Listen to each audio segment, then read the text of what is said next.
Welcome to the Happy Healthy Life Podcast with your hosts, Rob and Randy, who reveal the truth, the lies, and confusion about health so that you are no longer the victim to mainstream medical dogma and you are the hero to your own happy, healthy story.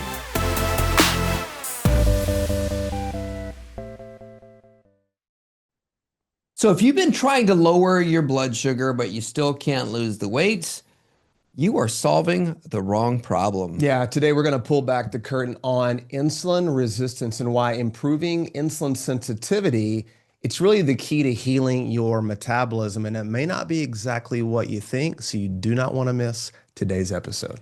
Welcome back to the Happy Healthy Life Podcast with your hosts, Dr. Rob and Dr. Randy. What's up, guys? We're the Happy Healthy Guys. We are. We didn't used to always be the Happy Healthy Guys. We've been sharing that story quite a bit because we have been the Happy Healthy Life on the road, it seems like, for the last month. Last week, we were in Denver, Colorado. On tour. We were on tour. We were speaking at Dr. Patrick Ray's office.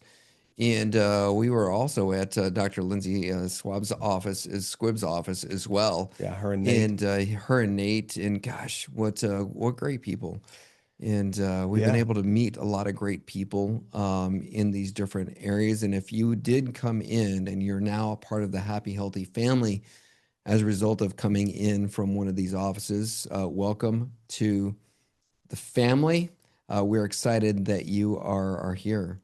Yeah, like what you said, we weren't always the happy, healthy guys. And that's really, as we've been on tour and everywhere we speak, we always start with, how did we get here? And it's okay to be where you are. It's just not okay to stay where you're at. And where you may be right now isn't really who God's created you to be, but those are some of the times where you learn the most about what you really believe and doors open up for you. So yeah, we were definitely not the happy, healthy guys. You were 85 pounds overweight. I was riddled with late stage aggressive cancer. They're telling me get your affairs in order, and they're telling you buy bigger clothes. Not really conducive to the title, The Happy Healthy Guys. No, you guys would not have been listening to that podcast back then. And as we've been traveling, we've been listening to what people are saying about why it is that they're stuck, why they can't lose weight, some of the things that they've tried in the past that just aren't working. We're going to address a lot of those things right now in this podcast. And before we even get into that, I do want to say, it's great seeing these people who came to these events last week that have been listening to the podcast, heard that we were going to be in your town, and you showed up. That's so cool. In fact, when we were at Dr. Lindsay Squibb's office, we couldn't find it, and we saw these. It's literally in a bank or something. Yeah, it was like in this bank building, and we were in the lobby. And there were these two lovely young women who looked like they knew where they were going. And at least we believed they did, because we're like, all right, let's follow these ladies. Yeah. And so they led us to the office, and come to find out, we thought that these were two ladies that were patients of Dr. Lindsay and Dr. Nate. And come to find out that they had heard about the talk through a friend of theirs, Mary, who has been in the clinic. It's and Mary, then they were Mary Reese. Yeah, Mary Reese. Yeah. And then they were listening to the podcast as well and said, hey, I want to see these. We want to see these guys live. And now they're members of this, our Happy Healthy Life community. Amazing. And they got on board and started programs. So thank you for showing up. So if you are listening right now and you do want to see us live, we are going to be coming to an area close to you. We are coming to Raleigh, North Carolina. We're coming to Atlanta, Georgia. We're going back to Nashville. We're going back to Nashville. And Boise. Mm-hmm. Yeah, Boise, Idaho. Boise, Idaho. We're going. Yeah. We're covering. Covering all coasts. So we need to do. Can somebody refer us to a doctor in Miami? That would, we need some beach time. We do need some beach time. Maybe even a dock out in San Diego. I don't know. How about a dock in Hawaii? I mean, I haven't been to Hawaii in many, many years. So. There's that, or maybe a dock there on the coast of Italy, Portofino. Um, Cinque Terre. Cinque Terre, something like that. That'd be great. Genoa, that'd be Yeah, we great. never got to go to Liguria and get the in the pesto, so we got to get out to Genoa. We do. All right. So enough of this small talk. Let's get into the talk today. So today we're going to be talking about the real reason why you get stuck trying to lose weight, trying to keep it off, and the real reason why that is.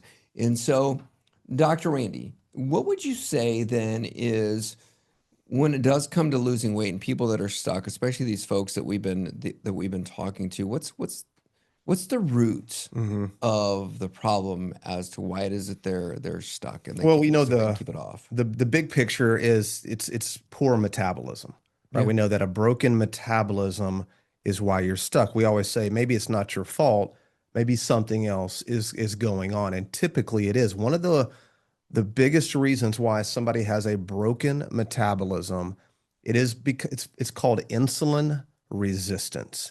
It's your body's inability to take up glucose into your tissues. And it is a huge issue right now. In fact, um, almost everybody now has some level of insulin resistance. You may not, and a lot of times that gets diagnosed ultimately as like a hyper or a hypoglycemia, a pre-diabetic condition, a full-blown diabetes type 2 that ends up being a type 1, and then you end up with more chronic disease, circulation issues, and it's just this endless cycle of more problems, more meds, more diagnosis. But it starts really with insulin resistance. And on some level, and we're going to talk about some of the reasons why you could be insulin resistant, what causes that. If that is not addressed and reversed, and it can be reversed, by the way. Unfortunately, the medical community likes to name us with things that we believe are forever, but it just isn't true. You can reverse this metabolic condition. And once you do, metabolism begins to work for you and not against you. And I think that's important for people to understand as we've been talking about metabolism and natural health now for over 25 years. There isn't anything you really can't overcome when you create the right environment. That's so true. So then let's talk about insulin, okay, as we get into this, because there may be people that are listening and they have no idea what insulin resistance is. They may be thinking, the only thing that I know about insulin is I know people who have to give themselves insulin on a daily basis Yeah. because they're diabetic. And so everybody thinks insulin, you immediately think diabetes. A lot of people aren't thinking weight loss. So if you look even at the quote Oxford definition then of what insulin resistance is, what it says is a condition in which the cells of the body become less responsive to the hormone insulin. Hmm. And so in layman's terms, what that means, and we'll get more into what insulin is doing, is insulin is like a key that would unlock the door to the front door of your house, okay? So that whatever, your friends can be able to get in, okay? Yeah. So we'll Yeah. call your friends in this case in your body glucose, so that glucose could be able to get into the house, because your body does have to have glucose in order to be able to create energy and or ATP. It has to come into the house. So insulin resistance simply means that, well, it's the wrong key, or the door is locked and somebody changed the locks of the house. So you cannot get in because the door is not open. And if you can't get in, then glucose or sugar can't get into the cell to be able to create the energy. So when that happens and glucose starts building up outside of the cell, then what ends up happening with that glucose? Well, it gets stored as fat, and there's a whole class now of medications where they want to force so instead of unlocking the door to get in, they literally kick the door down and force it into the house. So how does that happen? Or what's being used to force or kick that door in? Well, it's the medications that I'm talking about, Yeah. right? Is that what you're asking me? Yeah, yeah. Yeah, so there's a whole line of insulin sensitivity drugs, and they'll put you on one. They'll put you on two. The most common one is metformin. And so they're basically forcing glucose and sugar into a cell that can't even take it in because the cells are insulin resistant. So I've always wondered what happens to a house if you can't get in because you don't have the right key and you kick the door in and you go in unannounced. and you go in. In Texas, it's called you're getting shot. It's called illegally, you're getting shot. Yeah, you die. So that's really what happens when you force sugar, which is glucose, into a cell that is insulin resistant. The cell is either going to caramelize and die, or what you just said, it now is stored as body fat, triglycerides specifically. And so you'll now create more stored body fat. And listen, having body fat is great. We're going to do an episode on this. I think we should do it. Why you don't ever want to lose body fat. Fat is actually essential. It's the quality and the type of fat that you want, but that's a different podcast. But the body making fat, it's storing fat in a way that now fat can become another endocrine organ, which is going to create more insulin resistance, and it keeps going on and on and on. So blood sugar that is, glucose that cannot get into a cell because your cells are insulin resistant, it is one of the foundational pieces to why people struggle with their weight and why their metabolism is broken. And you just can't fix anything by chemically forcing something into an area that it just doesn't want. In fact, we've talked about this trial. I believe it was the Accord trial, where they were using pharmaceutical drugs to force glucose into a cell to lower the blood sugar, because medically they just say, hey, if your blood sugar is too high, you got to get it down. And it doesn't matter how you get it down, as if it didn't matter. We just got to get it low. And so they forced it low. And what they found was they took groups of people that did placebo, using medications to lower blood sugar, and then aggressive treatment to drastically lower blood sugar. I don't remember what that was. Maybe it was an additional insulin sensitivity drug, maybe even insulin to really try to drive it in there. And the group that was treated the most aggressively to drive down the blood sugar, they all died the quickest, the highest mortality rate. So you never want to lower your blood sugar. You want to create insulin sensitivity. Like you said, you really want to unlock that door by finding the right key.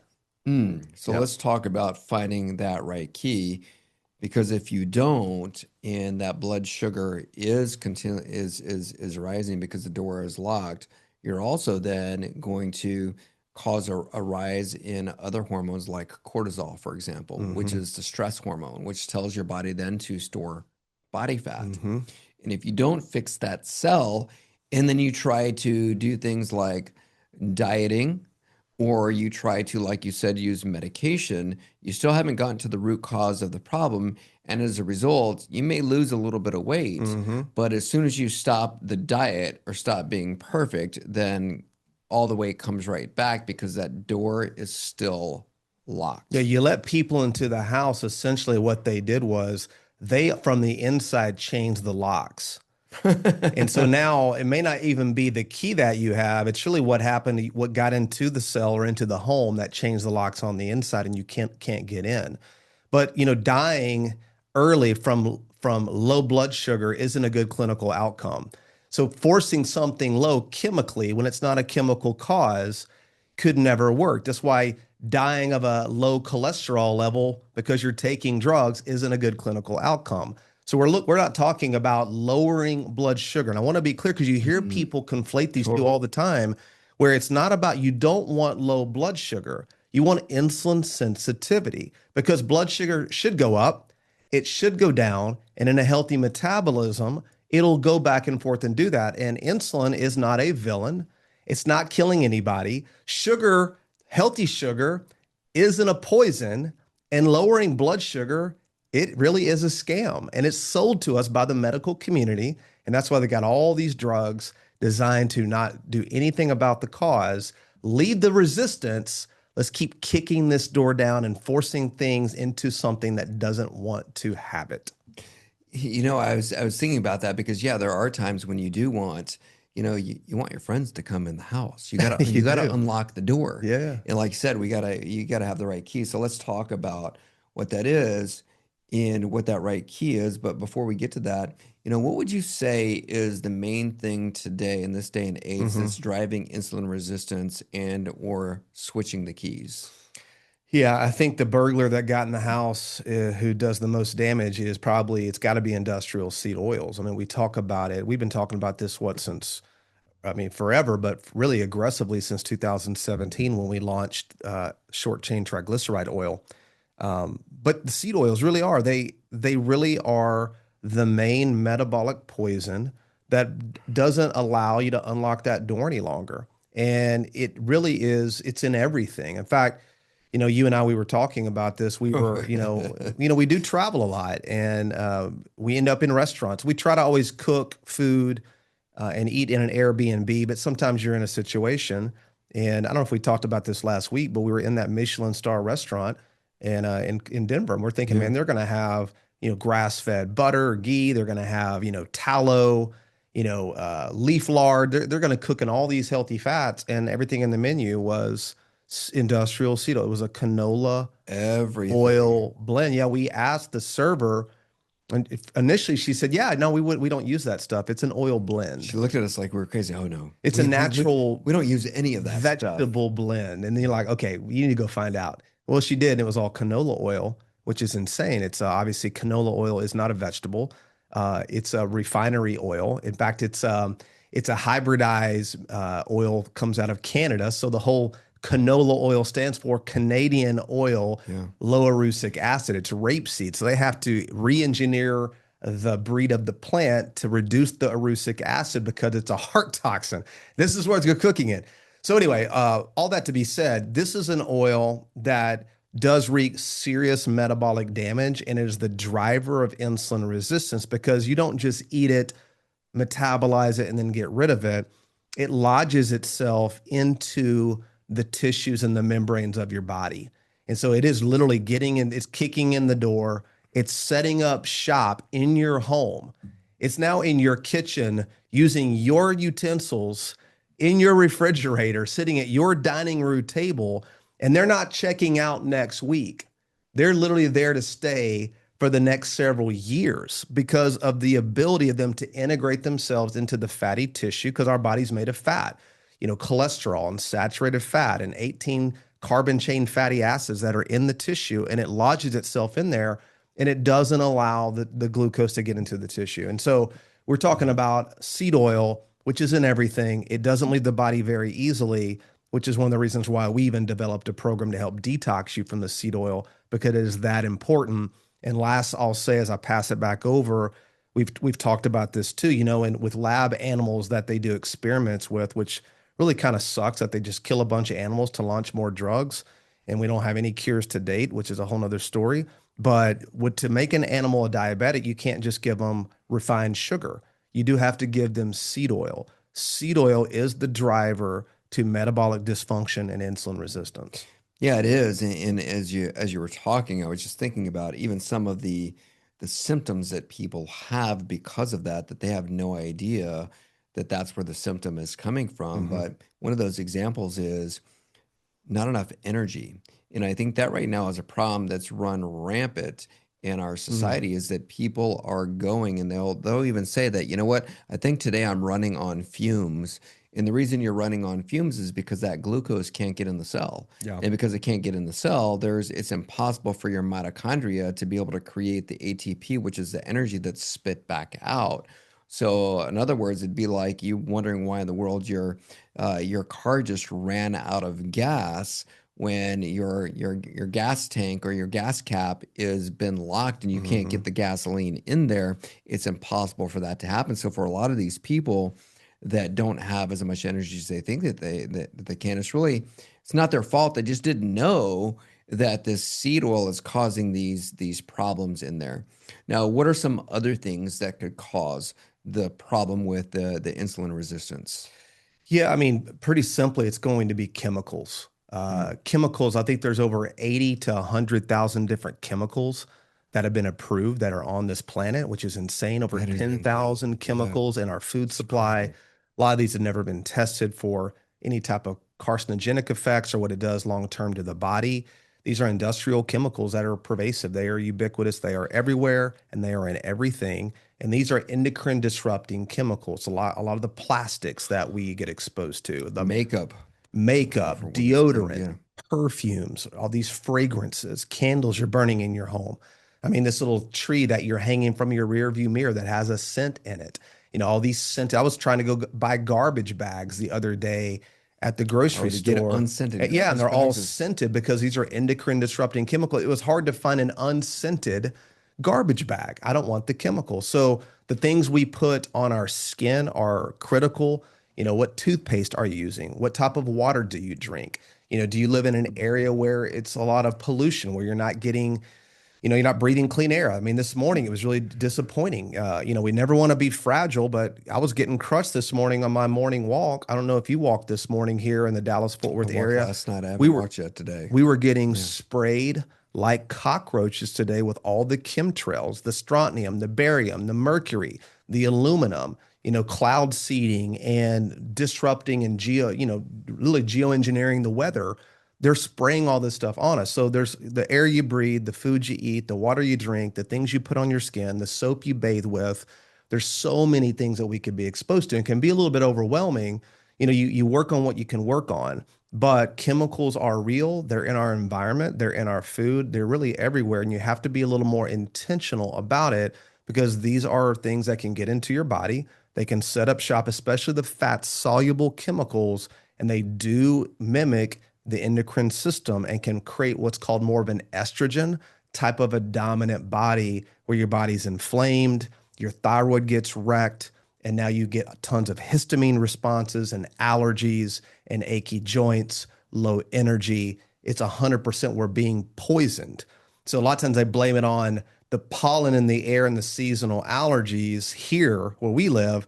Well, why are we not sneezing and runny nose? We're breathing the same air they are. Remember, the poison of the toxin is only as dangerous as the body that it goes into. But removing toxins and looking at these things, how hard is it just to look at the deodorant that you're putting under your arm and make that one shift to something that doesn't have aluminum, which is a heavy metal that can obviously get into your tissue and disrupt your body and your hormones. Sometimes just make that first step and start looking at natural things you can do. Yeah, we're going to talk about the natural solutions for sure. And the one thing to note is you cannot just stick your head in the sand Not and go, anymore. because you did say it is overwhelming. However, when you look around right now, there are people and more people sick today than there has ever been. Yeah. And so it's one of those things, the older that I get, the more I'm aware of all of these diseases that people have. And I just think even people that I went to high school with that are no longer around anymore because they died of cancer or they've got this disease or they've got that thing. I don't want to be that person. No. And so at least while you're on this planet, God has you here for a purpose and a reason. And he does say to honor your body as a living sacrifice, holy and pleasing to the Lord. That is your spiritual act of worship. And if that is my spiritual act of worship, I want to make sure that I am worshiping it the best that I possibly can. Okay. Yeah, and on that note, really quickly too, that's why the calories in, calories out model just isn't real, and it's a psyop because how many calories are in a lot of the things we just discussed? They're calorie free, but they're disrupting to your body, and they put your body into stress. And when your body's into stress, like you said, cortisol's through the roof. You're going to stress your body out. You're going to put yourself in a fat storage, blow your adrenals, and now you'd have no energy, and you can't even access the fat that you're storing on your body. So it's just this one vicious cycle, but it starts going back to how do we now look at removing the things that are creating the interference so we're no longer insulin resistant. Totally. You think about that cycle that's being created when you raise cortisol, for example, and you raise those stress hormones because the glucose is up. It's not that there's not enough glucose in your body, it's just not getting in the cell. So for those of you guys who are the people who say that you have a sweet tooth, Yeah. that's why you're craving sweets or you're craving bread. That's your body saying that I need the glucose. It thinks it needs the glucose. It just can't get into the house. It can't get into the cell. So that sugar craving that you're having may not be a willpower thing. It just may be that physiologically your body is wanting the glucose inside there. So with that being said, I think that there's probably something that's locking that door or changing the keys on us that a lot of people don't even realize that this is the thing. And this is the thing that we've been taught and you probably know what I'm talking about right Mhm. now, but we've been taught is such a good and a healthy thing, but could be disrupting your body's metabolism and not allowing that glucose into the cell and creating insulin resistance. What is it? It's raw plants and veggies. What? Yeah, it's being plant-based. This is a huge issue. A lot of the plant, remember all, by the way, all plants are toxic and poisonous. Some will kill you very quickly. Did you I say was all plants? Every single one of them are poisonous and toxic. Okay. There isn't a plant that's not. In fact, I was watching a Dateline where this woman was ordering some plant from some third world country, that's some type of nut or plant that had toxins in it. She was trying to kill her husband, and she was grinding up these nuts that had these poisons in them to kill her husband and put him into smoothies. Anyway, Did it what I work? do in my spare time. But no, she did kill him. I think it ended up being ethylene glycol, which is antifreeze. Anyway, not cool. Point is, that's why we really want you to focus more on animal-based nutrition, because a steak doesn't have to be prepared a certain way before you eat it. Heck, you could even eat it raw. A plant, remember, with plants, you do have to deactivate a lot of the anti-nutrients and the plant toxins. So you have to soak them, sprout them, germinate them, peel them, de-seed them, pressure cook them. Not that plants and vegetables can't be a part of your life. We're designed, we're omnivores, we can eat that stuff. But we see a lot of people over the years who eat a lot of a heavy plant-based diet, lots of leafy greens, lots of nuts and seeds, really plant-based. And there's so many what are called anti-nutrients, things that actually chelate and block mineral absorption, that actually block the body's ability to assimilate protein. Things like isothiocyanates and goitrogens found in a lot of the brassica family, cruciferous family, like broccoli and cauliflower and all these other, really bitter type vegetables where they actually can damage and disrupt the thyroid because it blocks iodine absorption. So there's a lot of these, like soy, it's, phytoestrogens, these can mimic estrogen. So a lot of these plants have so many different chemicals in them that they can actually cause your body to become insulin resistant. Because if you aren't able to absorb nutrients, if you're eating this really high plant-based fiber diet and can't even get to the nutrients from all the cellulose in the small Yeah. intestine, you're getting all this undigested food into your colon. It's creating systemic inflammation. Your body's getting blocked with anti-nutrients and goitrogens and solanines and lectins, heck, even lectins and prolamines from beans and legumes and nuts and seeds. Those mimic insulin. So you're talking about don't have a key to get into the house. This is showing up to the house. There's already a key in the lock and they broke the key off. So you can't even stick the right key in there because there's nowhere to put it, because these plant chemicals are by design. Animals can defend for themselves, fight or flight. They can fight, they can run. Plants can't run away. Their defense mechanism is to poison you so you won't eat them so they can continue to live. Every single organism wants to protect its seed. All that being said, you want to be careful there. If you're plant-based, eating lots of raw plants, this could be a huge reason why you're disrupting your hormones, your endocrine system, wrecking your thyroid, creating more insulin resistance. That's why even like when we were, for example, when we were in Seolo, Italy, and we had our friend Giovanni, Yeah.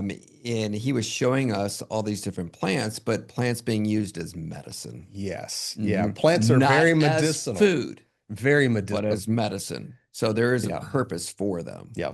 Because I know there's people that are listening going, well, why do we have all these plants? Well, they can be used by the body as medicine. You want me to really piss people off right now? Please. Yeah, salads aren't healthy. That's Quit telling yourself that. Yeah. That's a whole industry. Yeah. Thank God, because I never liked salads. Yeah. You know what I do like?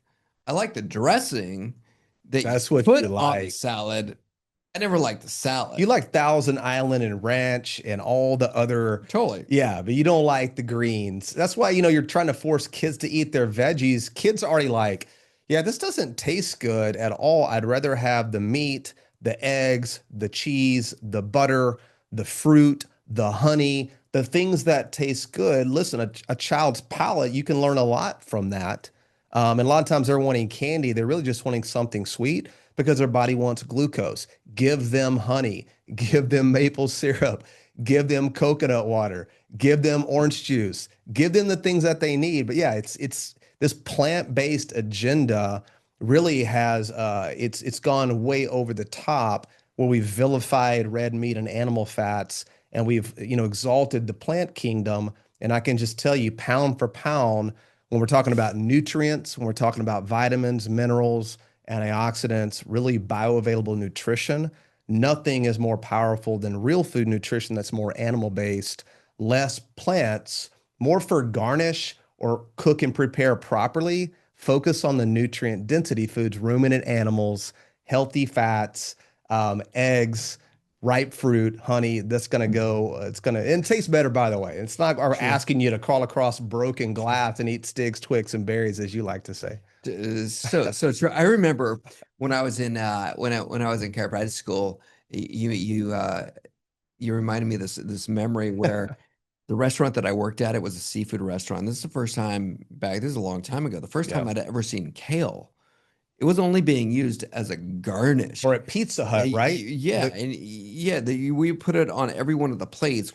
You would get a lemon wedge and a piece of kale. It was a seafood restaurant, but the lemon wedge sat on the kale, right, as that garnish. And I remember that it was at around this time of year that I would take the live crawfish and I would stick them in the kale. Okay. So all of the servers, pretty much the female servers that would go to grab a piece of kale, the pinchers would get them in there because I set all the crawfish inside there. So that's what I use kale to disguise or to hide the crawfish that I would put in there. Unbelievable, man. That's something you would do. But these leafy greens, they serve a purpose.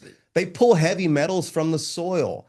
So great. Spinach is great at pulling cadmium out of the soil, and kale is great for, pulling thallium out of the soil. All these heavy metals because they're chelating agents, and they literally don't want to be eaten. So buyer beware. They don't. Okay, so all right, what would you say is then the most common reason why diets fail? And I think the answer may not be what you think it is. Yeah. Well, it's really counting calories. Yeah. It's counting calories, points, macros.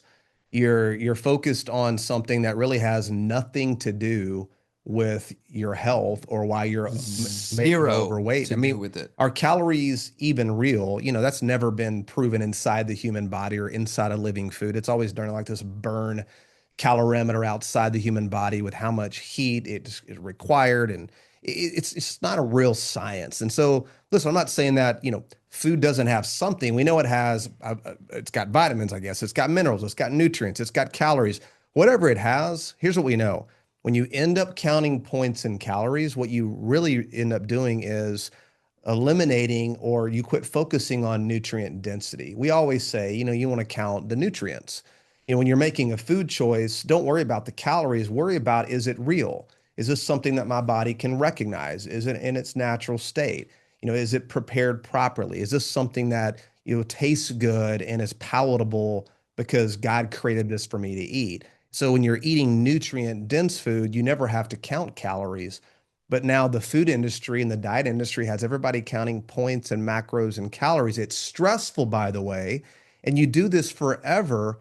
And who cares? As long as it's under 100 calories, go to town because it must be healthy. Low calorie does not equate to healthy. We always say don't eat low calorie, eat local, right? Not low cal, eat local. Eat local food that's real. Stop counting calories. It's killing your metabolism, and it could be wrecking your body's cells and making you insulin resistant. 100%. And so, okay, so you were talking about counting calories in low cal. Then what is low carb doing to the body when it comes to insulin resistance? Yeah, this will confuse people. It sounds a little, because we've been told to lower your blood sugar, you need to don't eat carbohydrates. Yeah. And we've been guilty of that, teaching that many, many years ago. It's typically the first thing that people are reading when they're looking at a label is the first thing that they go to is either the sugar or they're going to the carbs. Yeah, you're looking at calories, carbs, sugar, and you're reading labels, which right out of the gate, you know, you have a problem. Like, we don't want to teach you how to read a label. If it's got more than 2 to 3 ingredients, it's not real food. But so when we go back to low carb, so like a carnivore or a keto or just cutting your carbohydrates out, you may lose some weight and you think, well, this is great. But what you do when you cut your carbohydrates, especially long term, ultimately that means you're probably cutting your calories very low. So you get into these low energy states. And over time, you'll actually create what's called physiological insulin resistance. That's right. Eating low carbohydrate, although it may initially lower your blood sugar, you're going to create physiological insulin resistance, which means now your body doesn't use glucose for fuel, it uses fat, which is fine. Your body should be able to use both. But when you primarily burn fat for fuel, called lipolysis, that is going to stop the body's ability to use glucose. And if you can't use glucose, You're screwed. you're now in a stress response. High cortisol, you're going to start making your own glucose. So you're going to become insulin resistant. That's why if you've ever done a low carb diet and lost weight and you tried to put any carbohydrates back in, you probably didn't feel good, you felt bloated, and you gained the weight back because you were maybe lowering blood sugar, but what was your insulin doing? Remember, when you're insulin resistant, you could have a low blood sugar, but what is your insulin doing? Now your pancreas has to crank out more and more insulin for the same molecule of glucose to get into the tissue. So elevated insulin and high cortisol and a stressful body that can't take up glucose, that's physiologically insulin resistant, is setting you up for massive disease, sickness, inflammation, and a horrible metabolism. You know, literally, you know, keto and carnivore, you have to rehab people from that, and you're not going to get away with that. You do need carbohydrates, you do need glucose. So that may be one you could be missing, especially if you've gone through our metabolism program. We actually teach you not only how to burn fat, but then teach you how to burn glucose and sugar for energy. So you want to be able to burn both. Most people can't use glucose. They can only burn fat, and that is a huge metabolic problem. Yeah, so let's teach people then some of the things that they can do, because obviously insulin's not the problem. It's not the problem. Sugar is not the problem either. We got to find the key to unlock the door, let all the good stuff into the house. So let's talk about how we do that. What is the solution to the root problem of insulin resistance? Yeah, it's a great question, right? It's not one thing, you know, it's really a lot of things are involved. Number one, and I don't know if this is the order you want to go in, but you got to kick out the people out of the house, right? You got to detox the body. So you've got to kick the squatters out. You got to get these squatters out. I actually had a home, squatters, lost that case in court, had to buy the house back from the squatters. It's a real thing. I don't want to talk about it. I'm going to get triggered. But yes, you got to get the squatters out definitely before 7 years, at least in the state of Texas. So you got to get them out. And so you have to detox your body from industrial seed oil. So you definitely, you know, stop eating it, number one. There just isn't a reason to eat industrial seed oil anymore. No more sunflower, no more soy, corn, canola, peanuts, safflower. Eliminate that. Cook in animal fats, grass-fed butter, lard, ghee, obviously the greatest oil you could cook in, you know, shameless plug, sctoil.com. It's a short chain triglyceride, nourish the brain, the gut, the liver for fat burning. But yeah, you want to eat real food, real fats, and you've got to start doing that. But then how do you get this out of your system? Because if it lives in your body for 2 to 3 years, causing serious metabolic damage, what are you going to do about that? We have developed a protocol with our metabolism system to help you safely remove seed oil from your body. So that's something we can help you with. If you really want to dive deep and really get deep cellular metabolic healing, we'll help you do that. But at a minimal level, stop eating seed oils and replace with animal fats. Yeah, so that's huge. Okay, huge. Yes, we can help you to be able to do that. What about things that people could do? You talked earlier about walking. You went and walked this morning. Yeah. What about earthing or getting plenty of sunlight, especially now that we're moving into, it's My favorite time of year right Oh now. man, it's You know, beautiful. it is beautiful outside. You know, in the springtime, we're getting into the summer. What about the sun? How can the sun help us? What about getting our feet on to planet Earth? Yeah, this is free, so easy to Yeah. do. We're electrical beings, right? Hmm. We need a voltage, we need a charge. We needed that cathode and that anode to create that current across our body, and we are a conductor of electricity. So the sunlight in the earth really charges our battery and gives us that electrical potential to thrive, increasing circulation, mental focus, circadian rhythms, hormones, charging the energy centers of our body, the mitochondria. So this is where getting sunlight in your eyes, on your body, early morning, late evening, watching sunrises, watching sunsets, getting barefoot, getting your feet on the ground to release those negative ions to charge the body. It's going to help you with that detoxification process and set your hormones. So if you're not inside, if you're not outside, you are poisoning your body and creating insulin resistance.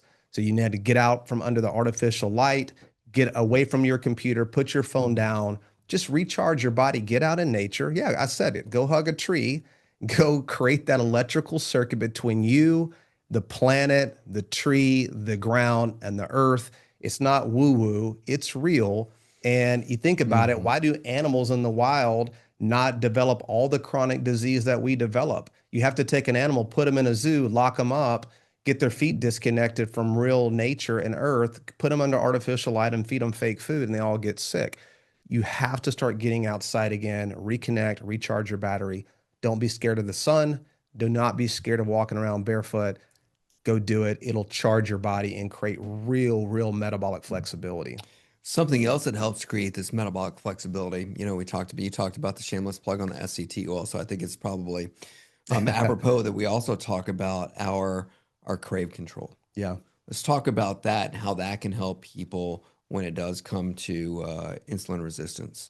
Yeah, I was talking to a very smart lady the other day, and she was talking about there's a product that she's been using to lower her blood sugar.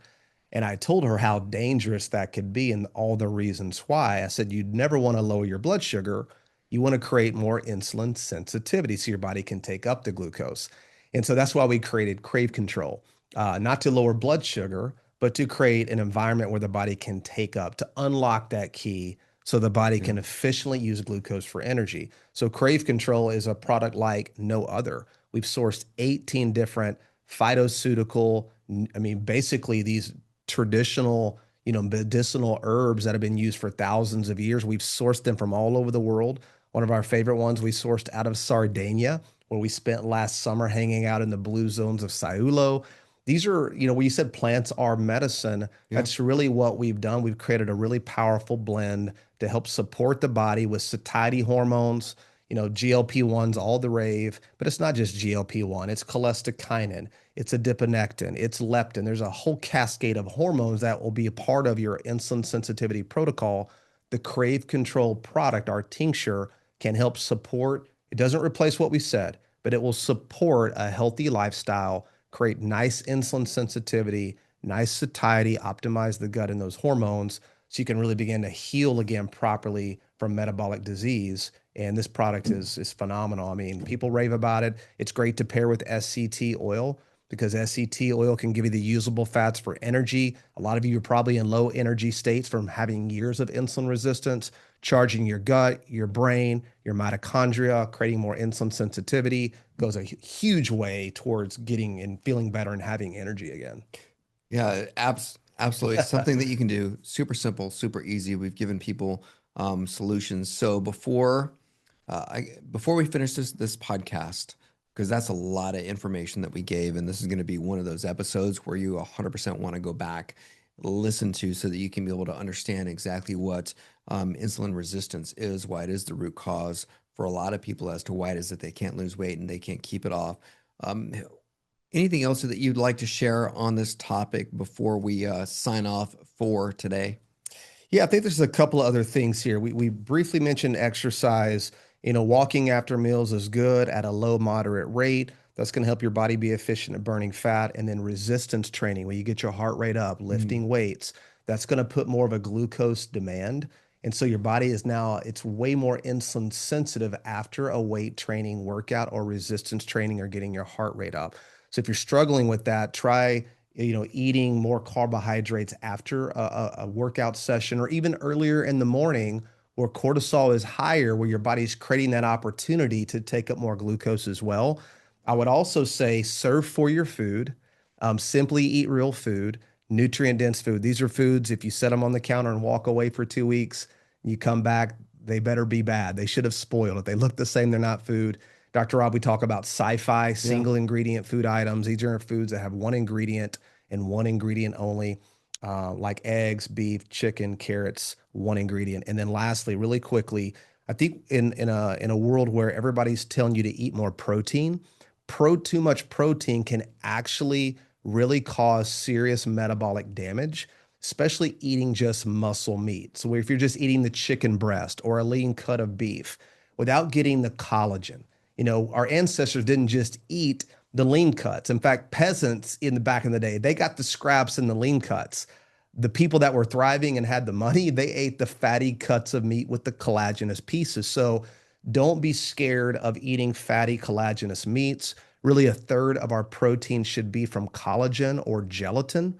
Gelatin and collagen help drive significantly insulin sensitivity, can repair the cells, help your body take up more glucose. So don't take a bunch of protein powders, eat real food. Don't be scared of the organs, eat collagenous pieces, maybe some gelatin. That's going to go a long way. There's an amino acid called L-glycine that really drives this response. And it seems more ancestrally consistent that we wouldn't just be eating the lean muscle meats. We'd be eating more of the organs, the collagenous pieces, and the fatty pieces of the meat. Yeah, shout out to our friends over at Go Organic Eats. They've got a new dessert line out there that actually has gelatin in it. I had it this weekend. Yeah, I did as well. Which one did you try? I did. I tried 2 of them. One was cherry vanilla. That's the one I had. Big chunks of the gelatin in there. Yeah. So good. It's awesome. Perfect amino acid profile. Yeah. Yep. And then there was another one that I tried that was the chocolate one as well. So good stuff. So Go Organic Eats. Go over there if you want to get your protein and your gelatin in a product that can also satisfy that sweet tooth in a healthy way and does not affect your insulin at all and really gets to the root cause of the problem, which is why they call them functional desserts that they have there. So go check them out. We'll put the link in the show notes as well. So again, thank you so much for listening. Like the show, share it with your friends and family members. Let us know where you're at. You can DM us at the H2 Life. That way we can be able to show up in your city. For those of you guys who did show up, keep on coming out. Thank you guys for supporting us, and thank you guys so much for supporting the show. Yeah, thank you guys.